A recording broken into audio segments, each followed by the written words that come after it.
အာလာရာလူကအကုန်ပြုတ်သွားမယ်လေတားစီမျိုးစက်ဒုက္ခရောက်သွားမယ်အဲ့ဒါကြောင့်ကြောက်လို့လုံနေရရှာတာသနာဟုတော်တော်ကောင်းပါတယ်အဲ့တော့အစိတ်သားမခေါ်ကြပါနဲ့ဗျာနော်မလုပ်ပါနဲ့နော်ဓမ္မသားလို့လည်းမခေါ်ကြပါနဲ့ဗျာကြည့်လိုက်တော့ဟိုနေ့ကကျွန်တော်တို့2008ဖွဲ့စည်းပုံဥပဒေပြင်မှု45ဦးကော်မတီကတင်တဲ့ခါကျတော့အဲ့တကြီးနောက်တစ်ခါမှတ်မိသေးလားမသိဘူးဗိုလ်ချုပ်ဆန်းရုပ်ပုံနဲ့1000တန်ကိုစက်ကူထုတ်မယ်ဆိုတော့ဒီဘက်ကနေပြီးတော့တင်လိုက်တာကောင်းလိုက်တာအလွတ်တွေပြောသားတယ်ဘယ်လိုကြောင့်ဗိုလ်ချုပ်ဆန်းရုပ်ပုံနဲ့1000တန်ထွက်တင်มาလဲဘယ်လိုကြောင့်ဒါတိုင်းပြည်ကောင်းဆောင်ကြီးလွတ်လပ်ရေးပြည်သူ့ကာကြီးတက်မတော်ရဲ့ဖခင်ကြီးအမျိုးသားကြီးနဲ့ဘာပြောရလားကြက်တီဘယ်လောက်ရှိတယ်ဗျာအဲ့မှာထိုးချိန်ကနော်ထိုးချိန်ကယခုတော်ရဖြစ်နေတဲ့ထိုးချိန်ကလွတ်တော်ဥက္ကဋ္ဌကြီးဦးဝင်းမြင့်ကမေးလိုက်ဟုတ်ပြီကန့်ွက်တဲ့များရှိပါသေးလားထလာတယ်ဗျာထလာဘေးကလူကသူ့ကြည့်နေတာသူတို့ချင်းချင်းပါပဲနော်သူ့တောင်းပေးလာလေ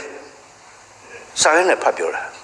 ဘယ်လိုကြောင့်မထုတ်သင့်မှာကြောင့်ဘယ်လိုကြောင့်မထုတ်သင့်မှာကြောင့်ဟာအကုန်လုံးကကြက်တီအလွန်ရှိလို့ထုတ်သင့်မှာလည်းပြောနေချင်းမှာသူကစာရဲဖတ်ပြီးတော့မထုတ်သင့်မှာကြောင့်အဲ့တော့ပြီးသွားတော့သူပဲပြန်ထိုင်သွားတယ်ထိုင်တော့ဦးဝင်းမြင့်ကြီးကသမရရဲ့ဥ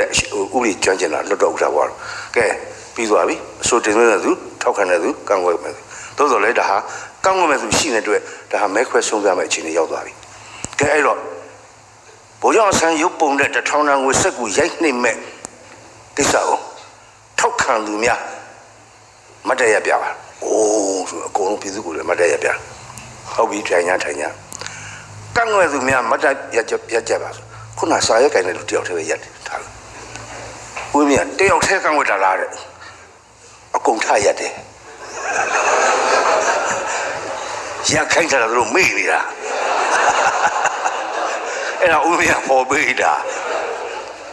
အဲ့တော့ထောက်ခံမဲ့ဘယ်လောက်480နဲ့ဘယ်လောက်ကန့်ကွက်မဲ့100ဘယ်လောက်နဲ့ဘယ်လောက်ဂျာနေမဲ့မရှိအဲ့တော့ဒီဟာကိုဒီလိုဆက်လို့ပဲဆိုတဲ့အကြောင်းလွတ်တော်ကအတီးပြုတ်ပြီးတော့ဒါကိုဆုံးဖြတ်လိုက်ပါတယ်တုံးဆိုလက်ခုပ်တွေထားတည်ကြတယ်ရွက်ကအဲ့တို့ကိုတို့လေအတနာကိုကောင်းတယ်အကြောက်တရားပြည်စည်းနေတာအကြောက်တရား